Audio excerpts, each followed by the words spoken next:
Kasus pneumonia misterius terdeteksi di Jakarta. Di waktu yang bersamaan, kasus COVID-19 di Indonesia lagi-lagi melonjak. Adakah hubungannya? Harus kembali pakai masker?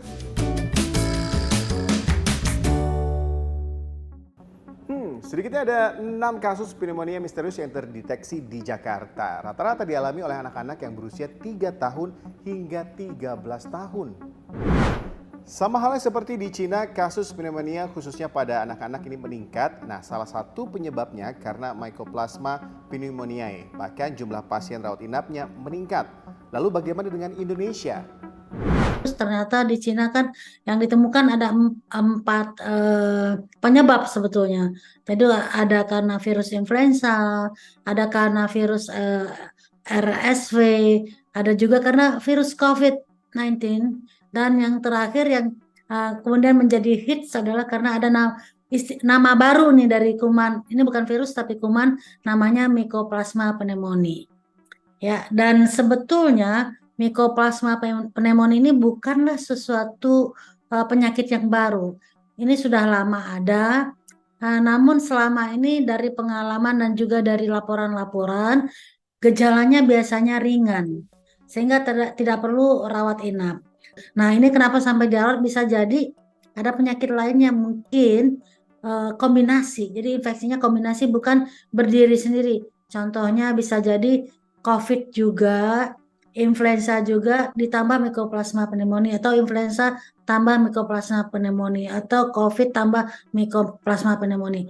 Sepertinya begitu. Dan memang di Indonesia ada laporan baru-baru ini di rumah sakit swasta ditemukan bahwa ada pasien yang setelah pemeriksaan teridentifikasi bahwa salah satu kuman penyebabnya adalah Mycoplasma pneumoniae. Tapi saya dengar ringan-ringan saja ini, dan rawat jalan pula juga dipulangkan. Nah, kasus pneumonia yang disebabkan oleh Mycoplasma pneumoniae disebut-sebut menjadi serius karena adanya kombinasi virus lain seperti COVID-19. Lalu seperti apa penanganannya, kemudian pencegahannya terutama pada anak-anak? Kalau kita sudah membuktikan atau sangat kuat kecurigaan bahwa itu Mycoplasma pneumoniae, maka pengobatan pilihan untuk antibiotiknya tadi golongan makrolide ya, azitromisin dan clarithromycin. Nah, bagaimana dengan vaksin influenza dan vaksin pneumococcus? Apakah bisa untuk mencegah infeksi Mycoplasma? Jadi, pemberian vaksinasi atau imunisasi adalah upaya untuk mencegah terinfeksi secara spesifik terhadap vaksin yang dicegah atau virus atau bakteri yang dicegah. Kalau vaksinnya vaksin COVID-19, maka dia akan mencegah infeksi COVID-19. Kalau dia vaksinnya vaksin influenza, maka dia akan efektif untuk mencegah influenza. Vaksinnya vaksin pneumococcus, dia akan efektif mencegah infeksi pneumococcus. Nah, kenapa ada vaksin-vaksin itu? Karena bakteri atau virus itu yang biasanya kalau dia menginfeksi, dia menyebabkan kematian. Jadi itu yang dibuat oleh negara-negara untuk dibuat vaksinnya. Sedangkan vaksin Mycoplasma belum ada vaksinnya. Jadi kalau begitu, apakah sia-sia memberikan vaksin PCV atau influenza atau yang lain? Tidak, tentu saja itu sangat berguna karena pneumonia atau radang paru akut itu penyebabnya bisa berbagai jenis virus dan bakteri. Justru yang disebutkan tadi, pneumococcus itu yang penyebab kematiannya paling tinggi kalau anak balita kena pneumonia. Nah, yang saat ini juga harus diwaspadai semua masyarakat Indonesia adalah kasus COVID-19 di tanah air yang kembali melonjak. Sepanjang Oktober hingga November, kasus COVID-19 meningkat lebih dari 2 kali lipat. Dari 65 kasus di awal Oktober, mencapai 151 kasus di akhir November. 1 pasien bahkan meninggal dunia. Kalau bicara COVID, vaksinasi yang diberikan ini tidak memberikan imunitas yang bertahan lebih dari 1 tahun.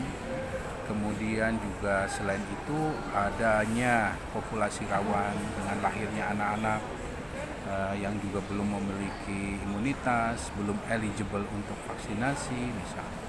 Ini juga mempengaruhi jumlah populasi rawan. Selain itu, kehadiran subvarian baru COVID-19 yang lebih efektif dalam menembus imunitas, ini juga pengaruh yang saat ini ada kehadiran Eris, subvarian nama tidak resminya, dan juga HK1 misalnya, ini juga berpengaruh dalam terjadinya peningkatan kasus.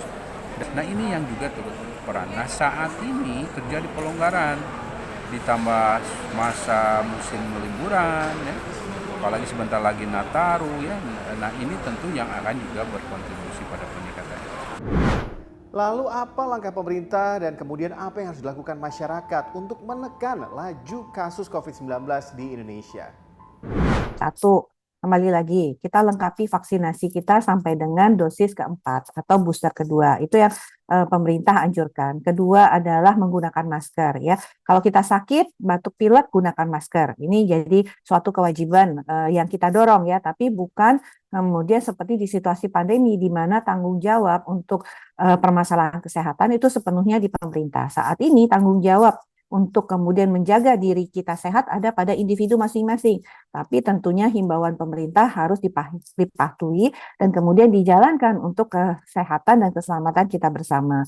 Yang kedua adalah kalau di tempat-tempat umum, misalnya di kendaraan umum, ya kita merasa tentunya ingin menjaga, memproteksi diri kita dari penularan orang lain, ya kita gunakan masker seperti itu. Itu menjadi penting, ya, himbauan yang kita lakukan.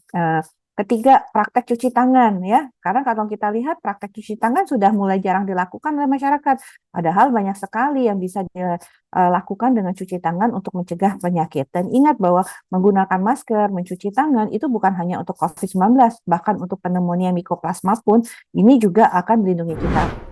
Oke, jangan panik berlebihan, cukup tingkatkan kewaspadaan dengan menggunakan masker, terutama di keramaian. Kemudian rajin cuci tangan, yang pasti menerapkan pola hidup sehat dan menjalani protokol kesehatan agar kasus-kasus ataupun juga penyakit yang cepat menular seperti pneumonia apalagi COVID-19 tidak lagi merebak. Makasih udah diskusi.